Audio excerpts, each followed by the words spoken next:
କରୁଥିବା जिला कांग्रेस कमिटी सभापति जयशंकर विश्वेन, उपस्थित कांग्रेस दलर समस्त वरिष्ठ कनिष्ठ कर्मकर्ता भाई एवं भूमि आम आज जिला कांग्रेस कार्यालय एकत्रित होइछु। आम प्रिय दिवंगत नेता भारत वर्षर पूर्वतन प्रधानमंत्री डॉक्टर मनमोहन सिंह को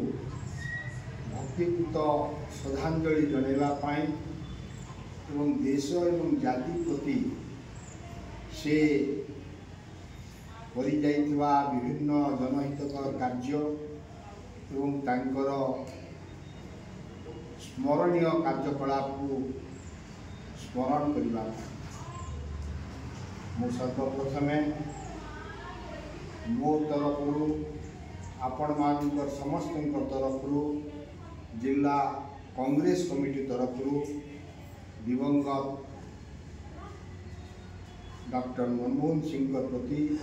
मोर भक्तिपूत अश्रुल श्रद्धांजलि ज्ञापन करुछि।